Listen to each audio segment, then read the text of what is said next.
आई है। अब आप रोज एक नया लेवल हाई के तौर पे टच तो कर रहे हो, लेकिन जिस दिन ये फॉर्मेशन बननी बंद हुई उस दिन बाजार बहुत ही कॉम्प्लेक्स हो जाएगा। ऊपरी स्तरों पे मुनाफा वसूली के चांसेस ज्यादा बनते हैं।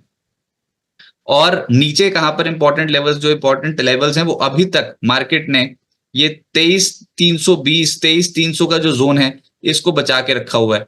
तो उम्मीद करते हैं कि ये 23,300 का जो लेवल है ये बाजार के लिए एक अच्छा क्वेश्चन पॉइंट बनता हुआ नजर आए। तो देखते हैं मार्केट क्या इसी दायरे में रहती है कि नहीं, लेकिन अभी तक इस पूरे हफ्ते एक रेंज में रहे, लगातार एक नए लेवल्स तो हासिल कर रहे हैं, लेकिन इंट्राडे बेसिस पे ऊपर जाते हैं तो फिर मुनाफा वसूली आ जाती है। मेरे साथ डॉक्टर रवि सिंह जी इस समय मौजूद हैं। रवि सिंह जी नमस्कार, आपको मेरी आवाज आ रही है सर? जी नमस्कार, बिल्कुल आवाज आ रही है। जी नमस्कार सर। अभी यही बात हो रही थी कि मार्केट पे लगातार रिकॉर्ड लेवल्स तो देखने को मिल रहे हैं, लेकिन इंट्राडे में खुलते ऊपर हैं जाते नीचे हैं। तो अभी इस मार्केट को कैसे अप्रोच करना चाहिए, और ये जो भी हुआ, जो भी एपिसोड हुआ, जो भी मूवी चली, बहुत ही जबरदस्त थ्रिलर था एक तरीके से, तो इसको अभी डाइजेस्ट करने के लिए कितना टाइम लगेगा, या फिर अब वो जो बीत गया वो बीत गया और अब यहाँ से तेजी बनानी चाहिए? देखिए इस समय रजत जी, निफ्टी और बैंक निफ्टी के लेवल्स को अगर देखते हैं तो बिल्कुल आपने सही कहा कि अगर आप देखते गैप ओपनिंग आपको यहाँ पर देखने को मिलती है, दिन भर में थोड़ी प्रॉफिट बुकिंग आती है, लेकिन सेटल डाउन कुछ ना कुछ पॉजिटिव के साथ यहाँ पर ज्यादा देखने को मिल रहा है निफ्टी में। और वही इस समय एटीट्यूड दिखाई दे रहा है। एक खास इंपॉर्टेंट पॉइंट यहाँ पर यह है कि इस समय अगर आप निफ्टी या बैंक निफ्टी में ट्रेड कर रहे हैं तो वॉल थोड़ी कम होंगी, और टाइम ड्यूरेशन के जो प्रीमियम्स है, लॉन्ग प्रीमियम्स है, उनमें थोड़ा एक गिरावट देखने को मिल सकती है। लेकिन अगर आप लॉन्ग टर्म स्ट्रैटेजी पे ट्रेड कर रहे हैं और आप स्टॉक को अगर आप एक्युमुलेट कर रहे हैं, बाय कर रहे हैं, तो ग्रोथ स्टोरी थोड़ी डिफरेंट दिखने वाली है। और कुछ सेक्टर तो मुझे लगता है कि अभी जिस हिसाब से दिखाई दे रहा है उसमें मल्टीफोल्ड यहाँ पर रिटर्न रखने की क्षमता रखते हैं। तो मुझे लगता है कि ओवरऑल स्ट्रक्चर यहाँ पर बहुत ज्यादा वीक होने के कोई संकेत नहीं दिखाई दे रहे। बजट के बाद ही कोई करेक्शन यहाँ पर देखने को मिलेगा। तब तक अभी एक्सपेक्टेशन में धीरे धीरे यहाँ पर बाइंग एकोमुलेशन आपको और देखने को मिल सकता है। लेवल्स की बात करें तो निफ्टी 23,500 के जादुई जो आंकड़ा है उसके आसपास तक छूता हुआ नजर आएगा। डाउन साइड पे कहां से करेक्शन शुरू होगा, करेक्शन आप जो चार्ट यहां पर दिखा रहे हैं, अगर उस चार्ट को पूरी तरह से समझने की कोशिश करें तो आपको ये लगेगा कि लॉन्गर पीरियड, चूंकि चाहे आप वीकली, डेली, मंथली चार्ट अगर देखेंगे तो उसमें आपको काफी स्ट्रॉन्ग अप ट्रेंड दिखाई देगा। लेकिन आप इंट्राडे चार्ट जब देखेंगे आप 30 मिनट का, तो आपको समझ आएगा कि अगर 23,300 के नीचे या 23,250 के नीचे निफ्टी क्लोजिंग में कामयाब होता है या फिर गिरावट में क्लोज होता है, तो उसके बाद उसके जो नेक्स्ट लेवल होंगे वो 23,000 तक के देखने को मिल सकते हैं। लेकिन जब तक ये लेवल्स नहीं तब तक कोई रिस्क नहीं, और जब तक कोई रिस्क नहीं तब तक आप बाय करके चलिए। ओके सर, बैंक निफ्टी ये बार बार 50,250 यहां तक तो पहुंच जाता है बहुत कोशिश करके, लेकिन उसके ऊपर निकलता ही नहीं है। तो बैंकिंग स्टॉक्स पे क्या करें और बैंक निफ्टी पे आपके अप्रोच क्या? रजत जी, अगर मैं शॉर्टर पीरियड को पूछूं और लगभग 6 तारीख से आज तक में देखें तो बैंक निफ्टी ने 48,800 से 50,200 का जो आपने आंकड़ा बताया उसके बीच में ट्रेड हो रहा है, जो कि बैंक निफ्टी के लिए देखा जाए तो काफी एक सीमित दायरा है। और उस दायरे में कंसोलिडेशन देखने को मिल रही है, ज्यादा दिन रहेगी नहीं ये कंसोलिडेशन। तो मुझे ऐसा लगता है दो लेवल्स यहाँ पर बिल्कुल इंपॉर्टेंट है। एक, अब जो तेजी है वो आपको 50,500 के ऊपर देखनी चाहिए, जिससे कि 52,000 के लेवल आएंगे, ये तो डाउट नहीं है। दूसरी तरफ है कि अगर मंदी के लेवल्स देखें तो वो कहां देखें, जब तक अब 48,500 के नीचे का क्लोजिंग नहीं मिलता तब तक आपको थोड़ा सा यहां पर पॉजिटिव बार बार रुझान दिखाई देगा। तो आपके पास बनती है, अगर आप सेलर हैं और ऑप्शन सेल करके चलते हैं तो आपके पास दो ऑप्शन है। आप करंट वीक की अगर आप सेल करके चल रहे हैं तो 48,500 की कॉल सेल करके चल सकते हैं, और ऊपर में 50,200 की 50,500 के कॉल को सेल करके चल सकते हैं।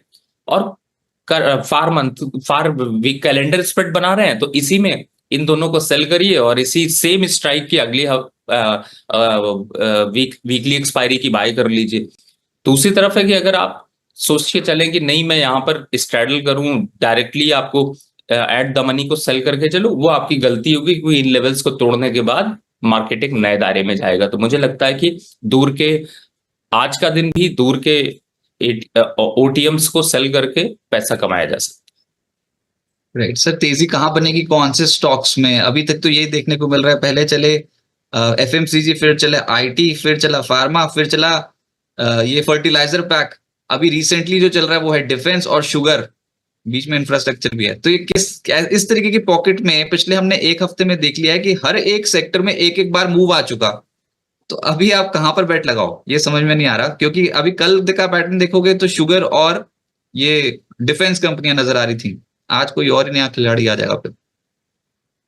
है। देखिए रजत जी, स्टॉक्स तो बहुत से दिखाई दे रहे हैं जिनमें कि जबरदस्त रैली दिखने वाली है, और मैं आपको एक चीज कह सकता हूं, लेकिन मैं स्टॉक बता के नहीं जाऊंगा, ये श्योर है। मैं आपको सिर्फ ये बता सकता हूं कि अ, 3 सेक्टर ऐसे हैं, और 3 सेक्टर से कुछ ऐसे स्टॉक्स हैं जो कि मल्टी फोल्ड रिटर्न देने वाले हैं, मल्टी बैगर साबित होने वाले हैं। और आप बिलीव करिएगा, उन स्टॉक्स को आप अच्छे से जानते हो, और उन स्टॉक्स में ये भी मैं कह दूं कि आप ऐसा भी नहीं कि उनमें लिक्विडिटी नहीं है, अच्छे स्टॉक्स हैं और अच्छी कंपनीज हैं, जड़ें जमी हुई हैं। इस तरीके कुछ ऐसी उस सेक्टर के हिसाब से देखें तो मैं 2-3 चीजें फोकस कर सकता हूं कि एनर्जी हो, स्टील हो, पावर हो, ये सारे सेक्टर में तो हमेशा अपॉर्चुनिटी है। लेकिन मैं शेयर नहीं बताऊंगा, क्योंकि शेयर आपको ढूंढना है, थोड़ी मेहनत आपको करनी है। कुछ बहुत शेयर की चर्चा हो सकती है, लेकिन ये मैं 100% श्योर हूं कि यहां से स्टॉक्स डबल होने वाले हैं। और आप से जब हम शायद साल 1.5 साल बाद चर्चा करेंगे इस तरीके की, तो आप डबल शेयर पे प्राइसेस पे करते हुए नजर आएंगे। तो आप बोल रहे हो एनर्जी सेक्टर से जुड़ी कंपनियां होंगी, पावर सेक्टर से जुड़ी कंपनियां होंगी और स्टील, ये वाली कंपनी। जी बिल्कुल बिल्कुल। तो अभी वो जो सबकी फैंसी कंपनियां डिफेंस और रेलवेज, उन पे क्या करें, चढ़ तो ये भी रहे। देखो रजत जी, आपसे लास्ट वीक जब चर्चा हो रही थी तो मैंने कहा था बजट आने वाला है, शुगर की कंपनियां अब चमकने वाली हैं। ये तो हवा है, हवा है, हवा हवा में उड़ जाएंगे, बहुत से कमा जाएंगे, बहुत से लुट जाएंगे। तो मुझे ऐसा लगता है कि इस समय शुगर की कंपनियों में, मैंने उस दिन भी जब चर्चा हो रही थी तो बजाज हिंद और बलरामपुर चीनी, जब बलरामपुर चीनी चलने लगता है तो ये समझ जाइए कि अब बजट आने वाला है। और तो मुझे तो लगता है कि इस तरीके के शेयर सिर्फ इसी हवा में चलते हैं। तो इस बार इस हवा का फायदा उठाइए और चलने में चलिए जरूर, लेकिन प्रॉफिट बुक करके निकल भी जाइए। और जो कल एकदम से ये जो 10-10% लोअर सर्किट लगे थे बजट वाले दिन और उसके अगले दिन, वो कंपनियां थी मैस्डॉक, कोची शिपयार्ड, गार्डन रीच। ये अचानक से क्या हो गया, गार्डन रीच तो ऑल टाइम हाई लेवल पे पहुंच गया। देखिए रजत जी, जो डिफेंस और रेलवे के काउंटर, अगर आप सोचते हैं कि हम इनको इनमें 10% के सर्किट के बाद या ये अपॉर्चुनिटी थी, मैंने आपको लास्ट टाइम भी बोला था कि ये सब अपॉर्चुनिटीज मिल रही हैं जो दोबारा नहीं मिलेंगी।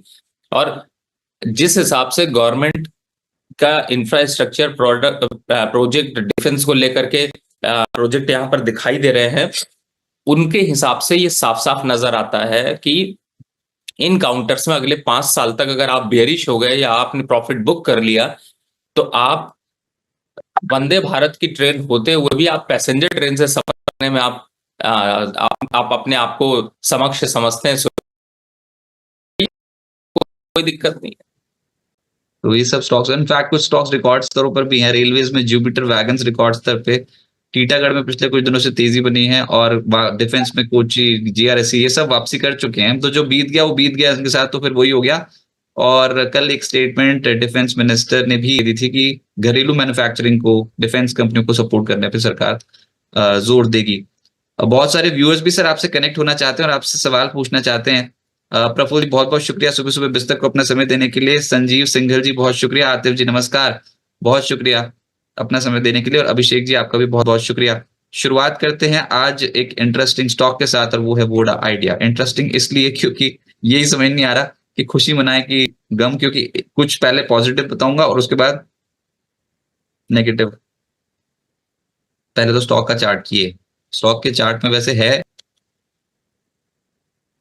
दिस वन, तो ये है 16 रुपीज पे, 16 रुपए पे। और अब जो खबर आई है वो थोड़ा समझने की कोशिश करेंगे कि बोर्ड ने 2,458 करोड़ रुपए जुटाने की मंजूरी दे दी। आपको हाल फिलहाल में याद होगा कि इन्होंने 18,000 करोड़ रुपए एफपीओ के जरिए जुटाए। उसके बाद एसबीआई कंसोर्शियम से इनका 14,000 करोड़ रुपए का भी बातचीत चल रही है कि वो भी इनको डेट के जरिए चाहिए। लेकिन बीच में ये खबर ये आ गई कि 2,458 करोड़ रुपए जुटाने की मंजूरी दे दी है। कैसे जुटाएंगे? प्रेफरेंशियल शेयर जारी करेंगे नोकिया को और एरिक्सन को, और ये एक तरीके का सेटलमेंट ही है कि नोकिया एरिक्सन का जो बकाया देना उनको शेयर जारी कर दो, तो उनसे पहले निपट लो। 14.80 रुपीज, 14 रुपए 80 पैसे प्रति शेयर के दाम पे ये प्रेफरेंशियल शेयर जारी हो रहे हैं। अभी दाम चल रहा है 16 स्टॉक मार्केट में, लेकिन जो प्रेफरेंशियल शेयर जारी हो रहे हैं वो हो रहे हैं 14 रुपए 80 पैसे के भाव पे, यानी कि 35% प्रीमियम है। किस दाम से? एफपीओ के दाम से 35% प्रीमियम पर ये शेयर जारी हो रहे हैं। नोकिया को 102.7 करोड़ शेयर और एरिक्सन को 63.37 करोड़ रुपए शेयर जारी होंगे। कुल मिलाकर रकम जुटा ली जाएगी 22,458 करोड़ रुपीज। अब इसमें क्या है कि 10 जुलाई को ईजीएम है जिसपे सबसे मंजूरी मांग ली जाएगी, और कंपनी कह रही है कि हमने इक्विटी जारी करके अब तक 24,000 करोड़ रुपए जुटा लिए। अब मुद्दा आएगा डेट का, और कर्जा उठाएंगे, उसमें 25,000 करोड़ रुपए और जुटाने हमको, जो हम डेट के जरिए जुटाएंगे।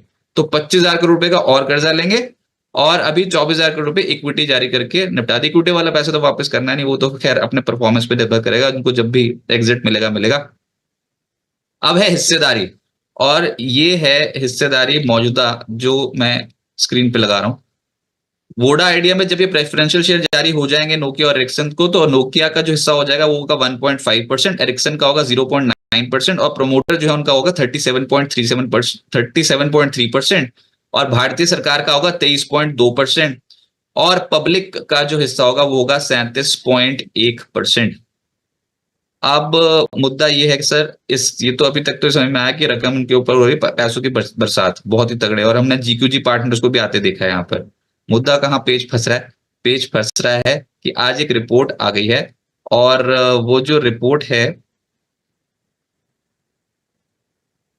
वो रिपोर्ट है जेपी मॉर्गन की। वो कह रहे हैं कि ये जो प्रोसेस है ना डेट का, और कब रीपेमेंट करेगी कब नहीं करेगी, इस पे क्लैरिटी अभी नहीं है। बहुत बड़ा डेट है कंपनी के ऊपर, और वो अंडरवेट हैं। वो कह रहे हैं अभी हमको क्लैरिटी कुछ नहीं आ रही है, और इक्विटी स्टोरी जो है बहुत कॉम्प्लिकेटेड है। टारगेट दे रहे हैं 7 रुपए प्रति शेयर। अब बाकी जो अभी तक तो हम सोच रहे थे कि भैया यहाँ तो अच्छे दिन आने वाले हैं, 5G नेटवर्क बिछाएंगे तो बहुत तगड़ी खरीदारी हो सकती है, लेकिन जेपी मॉर्गन की रिपोर्ट में 7 रुपए प्रति शेयर का टारगेट आया। अभी निवेशकों को क्या करना चाहिए, फंस तो नहीं जाएंगे? रजत जी, आपने जितनी स्टोरी बताई है, हम चाहे जितनी कहानी सुना ले, लेकिन हमारी पब्लिक को वोडाफोन और यस बैंक से ऐसा प्यार है कि अगर बोल दें कि इसको मत खरीदो, इसका सब कुछ खराब है, तो कहेंगे हम क्यों ना खरीदें, ये तो सब बेवकूफ है जो बोल रहे हैं।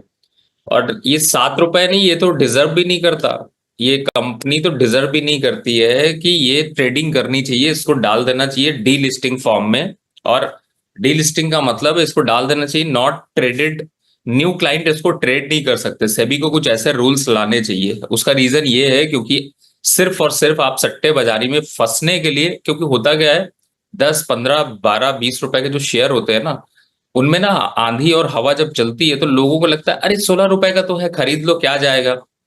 अगर आपसे अभी कहा जाए कि आप रुपए आपकी जेब से गिर गए तो आप परवाह भी नहीं करते हो, कई बार पलट के शायद देखोगे भी नहीं। लेकिन वो 1-2 रुपए जब इकट्ठा करेंगे तो पता चलता है कि वो लाखों करोड़ों रुपए अगर हो जाए तो लोगों को पेन होगा। तो फिलहाल वोडाफोन का ना कोई पहले भविष्य था ना अभी आगे भविष्य है।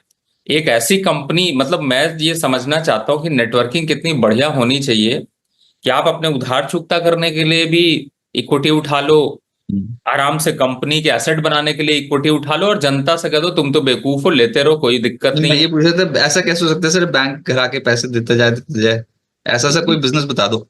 यही तो समझ नहीं आ रहा ना, लेकिन पब्लिक को कितना मजा आ रहा है। आप ये देखो ना, पब्लिक किस बात पे खुश है कि 12 से 14 रुपए हो गया, लेकिन ये नहीं पता है कि जो 14 और 16 और 18 पे लेके बैठे ये कब वापस 5 पे रुक जाएंगे। तो ये तो मार्केट का ट्रेंड है। फिलहाल आपको लगता है आपने इन्वेस्ट किया है, बहुत बढ़िया है, आपको प्रॉफिट आ रहा है, आप और बढ़िया है।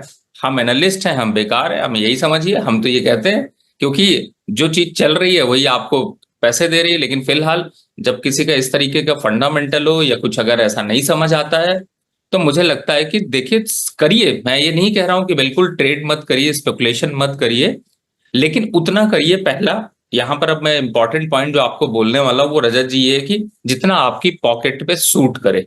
पॉकेट सूट करने का मतलब है आप उतना रिस्क लीजिए जितना कि आप लोड ले सकते हैं। दूसरा, चालाक रहिए। अगर आपने 12 13 14 रुपए पे लिया है, 16 17 रुपए मिल रहा है अच्छे खासे रिटर्न से, 12 रुपए के हिसाब से 2 रुपए मिलना बहुत बढ़िया रिटर्न है। निकल जाइए दोबारा, क्यों उसमें मल्टी बैगर स्टोरी बनाने की कोशिश कर रहे हैं कि ये शेयर 30 40 रुपए हो जाएगा, जो कि अभी तो फिलहाल नहीं होगा और आगे आने वाले 3 साल तक भी नहीं होगा। तो मुझे ऐसा लगता नहीं है कि इतना लंबा निवेश की यहाँ पर रणनीति बनानी चाहिए। हाँ, अगर आप रिस्क लेना चाहते हैं तो आप करिए, अगर आप रिस्क नहीं लेना चाहते हैं तो अच्छे स्टॉक्स लीजिए, फंडामेंटल स्टॉक्स बहुत तगड़े तगड़े हैं, उनको लीजिए, बड़े बेटर फायदा होगा। लेकिन फिलहाल इस स्टॉक में मेरी रिकमेंडेशन साफ साफ यही है और आगे भी यही रहेगी, मैं इस स्टॉक को ट्रेड करना, इन्वेस्टमेंट करने से कहीं दूर रहता हूं। ओके, अब कुछ सवाल जवाब लेते हैं। बहुत सारे व्यूअर्स हमारे साथ कनेक्टेड हैं और जो ये सवाल था वोडा आइडिया का, ये मैंने पहले ही रेज कर लिया आज बाजार की ओपनिंग पे। और सवाल पूछा था 16 रुपए के प्राइस पे 9,000 शेयर्स हैं आतिफ शेख जी के पास। तो आतिफ शेख जी, उम्मीद है कि आपको ये जवाब मिल गया होगा। अब है मैक्स एस्टेट्स, संजीव सिंगल जी पूछ रहे हैं इस स्टॉक पे आपका व्यू।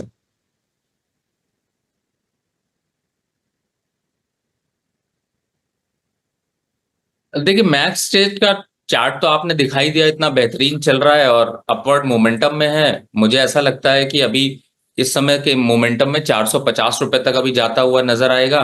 तो फिलहाल अपनी पोजीशन को यहाँ पर आप होल्ड करके रखें। नीचे में स्टॉप लॉस जो है वो देखते हैं तो 432 रुपए का डाल दें, लेकिन 450 तक का मोमेंट्री ट्रेड जाएगा। थोड़ा लंबा भी अगर देखते हैं तो मुझे लगता है कि शायद 450 के ऊपर क्लोज होने के बाद साइकोलॉजी चेंज हो जाएगी और 470 रुपए तक जाता हुआ नजर आ सकता है। Okay, Abhishek ji good morning पूछ रहे हैं मन इंडस्ट्रीज और केएनआर कंस्ट्रक्शंस पे आपकी राय। देखिए मन इंडस्ट्रीज को अगर इस समय देखते हैं तो अच्छे खासे यहाँ से एक बॉटम बना करके स्टॉक जो है वो बढ़ रहा है। थोड़ा टॉप अगर देखते हैं तो वो एक बार 432 और 435 रुपए के पास है। तो थोड़ा सा दो चीजें हैं, अगर आप थोड़े लंबे ट्रेडर थोड़ा समय दे दीजिए, अगर 435 के ऊपर क्लोज कर जाएगा तो नए हाई बनेंगे। रेंज जो होगी वो करीब 70 से 80 रुपए की होगी। और अगर अभी देखते हैं चाहे प्रॉफिट बुक करना चाहते हैं तो 435 रुपए के आसपास प्रॉफिट भी बुक करके चल सकते हैं। देखिए केएनआर कंस्ट्रक्शन तो आपकी पहुंच से बहुत दूर पहुंच चुका है, 385 के लेवल पे आ गया है, जो कि एक एक्सपेक्टेशन नहीं थी कि इस लेवल्स के आसपास आएगा। लेकिन हाँ फिर भी अभी 425 और 430 की क्षमता रखता है। लेकिन मैं फ्रेश इन्वेस्टमेंट की राय नहीं दूंगा। हाँ, आप पोजीशन को अपनी होल्ड करके रखिए और काटने की भी जरूरत नहीं, थोड़ा लंबा चलाइए, अच्छा प्रॉफिट देगी। तो ये पूछ रहे हैं दीप इंडस्ट्रीज को किस लेवल पे बाय किया जा सकता है। देखिए दीप इंडस्ट्रीज में अगर आप इस समय बाय के लिए सोच रहे हैं तो मुझे लगता है कि अगर लॉन्ग टर्म ट्रेंड के हिसाब से देखें तो 295 और 290 होता है। चल इस समय 200 आपने लगा ही दिया, 299 रुपए। मुझे लगता है कि 30-40% यहाँ एंट्री कर लीजिए, बाकी 290 बेस्ट लेवल है। हाँ, टारगेट की बात करें तो 315 और 318 के टारगेट तो इमीडिएट आएंगे और थोड़ा लंबा रखते हैं तो 330 तक के टारगेट देखने को मिल सकते। एक और कंपनी ने पूछ रहे हैं वो है आरकेईसी प्रोजेक्ट्स, अगर आप एक बार प्लीज ये ट्रैक करके बता पाए तो ये कब एंटर करना चाहिए इसमें। देखिए फिलहाल तो मुझे ये अभी फिलहाल इस कंपनी में थोड़ा सा वॉल्यूम बहुत ड्राई है, तो इतना कुछ जरूरी नहीं है कि मैं आपको कहूँ कि यहाँ पर आप खरीदारी करें। और इस तरीके के स्टॉक्स में अभी थोड़ा सा निवेश से दूरी बनाकर रखें। मुझे ऐसा लगता है कि ये जल्दी आपको 70 रुपए के पास मिलेगा, तो फिर वहां पर सोचेंगे। आतिफ शेख जी, आपने बहुत सारे क्वेश्चंस पूछे, इतने सारे स्टॉक्स लेकर करोगे क्या? एक ही स्टॉक से भी पैसा बन सकता है वैसे एक ही स्टॉक को बार बार नीचे अगर खरीदने की कोशिश करो अच्छी क्वालिटी का तो उससे पैसा बन जाएगा। लेकिन चलो आपने पूछ लिया तो एक एक डिस्कस करते हैं। उसमें ना ये जीएमआर ग्रुप से जुड़ी जो कंपनी है दोनों, जीएमआर पावर ये है 62 और जीएमआर इंफ्रा 66 के खरीद है। अभी क्या करना चाहिए दोनों कंपनी? जीएमआर इंफ्रा लीजिए, पावर की तरफ छोड़ दीजिए, उसका पावर में इतना जान नहीं है। लेकिन जीएमआर इंफ्रा बहुत बढ़िया शेयर है और जल्दी आप जो है वो 110 तक के लेवल देखेंगे तो बाइंग एक्यूमुलेशन रखिए, लंबा ट्रेंड इसमें आने वाला है और आप इसको लॉन्ग टर्म के हिसाब से बाय करके रख सकते हैं। और दूसरी बात जो आपने अभी रजत जी कही, बहुत सही बात कही लोगों ने शायद उसको सीरियस लेते नहीं है। होता क्या है कि कुछ लोग जो है वो स्टॉक से 5 स्टॉक्स को स्क्रीन पर लगाकर रखते हैं और उन्हीं में बाय सेल करते हैं, बढ़िया रहता है। यस। लोग होते हैं जो 100 स्टॉक खरीद लेते हैं। मैं आपको बताऊं, 100 स्टॉक खरीद लीजिए, पोर्टफोलियो और बुरा हो जाएगा, क्योंकि आप जरूरत से ज्यादा चीजों को मैनेज नहीं कर सकते। और मैंने आज तक किसी के पोर्टफोलियो में, अब जो एक जनरल पोर्टफोलियो जो होना चाहिए वो होना चाहिए, अगर आप लॉन्ग टर्म पोर्टफोलियो बना रहे हैं तो 15 से लेकर के 40 स्टॉक, मैक्सिमम 45 स्टॉक होने चाहिए। और अगर आप शॉर्ट टर्म ट्रेडर हैं और आप इंट्राडे के हिसाब से ट्रेड कर रहे हैं तो मैक्सिमम 5 और मिनिमम में तो एक ही होगा। वो इतने काफी भी होता है वैसे, वो बस होता है कि अपना व्यू कब गलत पड़ जाए ना, उससे बहुत डर लगता है। जैसे अभी हाल फिलहाल में जैसे बैंक्स नहीं चल रहे, तो ऐसा लगता है भैया बैंक्स में हमने कहाँ फंस गए, बैंक्स में बताओ बैंक्स नहीं चलेंगे क्या कभी जिंदगी में? वो तो बात अलग है कि अभी कुछ और चल रहा है, अभी डिफेंस चल रहा है, रेलवे चल रहा, फर्टिलाइजर चल रहा, शुगर चल रहा, तो बैंक्स नहीं चल रहे। लेकिन अगर बैंक से तो डर घबराना नहीं चाहिए ना। वही बात है कि आप किस स्टॉक के ऊपर बहुत कॉन्फिडेंट हो। थोड़े दिनों पहले टाटा मोटर भी नहीं चल रहा था, टाटा मोटर चल पड़ा। अच्छा सर, इसी बात पे बात याद आई, ये आज ना बहुत सारे एक्स डिविडेंड और रिकॉर्ड डिविडेंड वाली जो डेट है उसमें बजाज ऑटो है, हिंदुस्तान यूनिलीवर है, अदानी एंटरप्राइजेस, अदानी पोर्ट्स है, इन सबका कुछ एक्स और रिकॉर्ड डिविडेंड की तारीख आज ही है। एक कंपनी उसमें हाईलाइट हो रही है, that is Ambuja cement. Ambuja cement ने पेन्ना सीमेंट का अधिग्रहण किया, 10,422 करोड़ रुपए कैश में देने को तैयार है। तो अभी सीमेंट पैक पे आपका व्यू, और स्पेशली अंबुजा सीमेंट पे? देखिए, अंबुजा सीमेंट तो वैसे मुझे बड़ा लुब्रिकेटिव लग रहा था। जब से अदानी ग्रुप के साथ अटैचमेंट आया तो समझ ही आ गया कि भैया अब अगले लीडर, टीम लीडर यही साबित होंगे सीमेंट सेक्टर से, और वो बनते जा रहे हैं। बस लोगों को थोड़ा कम पता चल रहा है। पहले 450 के पास ट्रेड हो रहा था, कब 500 ट्रेड होने लगा, आज 670 के पास ट्रेड हो रहा है, कब 800 के पास ट्रेड होने लगेगा, आपको धीरे धीरे ही पता चलेगा। लेकिन हाँ, लॉन्ग टर्म के हिसाब से अभी बाइंग सेगमेंट है। और मुझे ऐसा लगता है सीमेंट सेक्टर पे फोकस रखें। श्री सीमेंट टॉप चॉइस पे है, जिसमें कि मुझे लगता है कि ज्यादा अपवर्ड मोमेंटम आपको देखने को मिलेगा। तो सीमेंट सेक्टर में फिलहाल तो पॉजिटिव रहिए। कंस्ट्रक्शन स्टोरी और भी और लंबी होगी। राइट। अच्छा, कंस्ट्रक्शन पे ये सवाल आतिश जी का है, वो बोल रहे हैं आईआरबी इंफ्रा, ये स्टॉक इन्होंने ले लिया मेरे ख्याल से 66 के भाव पे। जी हाँ, अभी क्या करना चाहिए? बिल्कुल होल्ड करिए सर, कोई दिक्कत नहीं। स्टॉक बढ़िया है, 75 रुपए तक जाएगा। थोड़ी सी जो अभी स्टोरी आई थी जिससे करेक्शन आया था, तो लोगों को दोबारा खरीदने का मौका मिला है। और पोजीशन को होल्ड करके रखिए। 75-76 तो इमीडिएट बेसिस है, और थोड़ा लंबा रखते हैं 90 रुपए। होल्ड करने की सलाह है। कैम्बलिन फाइन पे 130 का लक्ष्य, 130 के भाव पे खरीदारी है कैम्बलिन फाइन साइंस।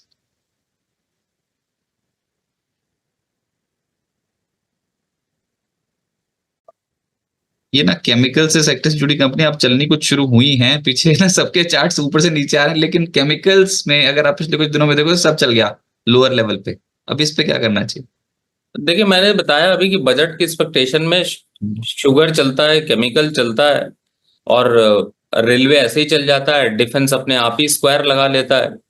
बेकार ही स्टॉक है, मुझे लगता है थोड़ा दूर रहना चाहिए। फिलहाल वापस 80 रुपए की संभावना ज्यादा है। Okay right. अदानी विल्मर के ऊपर पूछ रहे हो, एनडीटीवी के ऊपर पूछ रहे हैं आतिफ शेख जी। अदानी विल्मर 400 पे और एनडीटीवी 290 पे। देखिए, अदानी विल्मर पे मैं राय नहीं दूंगा कि आप ट्रेडिंग करें। अगर आपके पास पोजीशन है तो बेटर है कि दुख बांटे। 380 आसपास आता है तो एक बार निकल जाइए। 400 के आंकड़े को पार नहीं कर पा रहा, बहुत दिनों से लोगों को परेशान कर रखा है।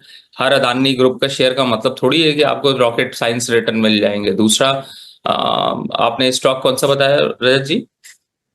अदानी विल्मर, और दूसरा जो स्टॉक था वो था एनडीटीवी 290 के भाव पे। फिलहाल अगर टीवी इंडस्ट्री का इतना प्रॉफिट होता तो फिर क्या था। टीवी देखिए, मजा लीजिए, कहाँ स्टॉक में इन्वेस्ट करने की सोच रहे हैं। शाहिद जी बोल रहे हैं वेलकम रवि सिंह जी, आपका इंतजार हमेशा रहता है।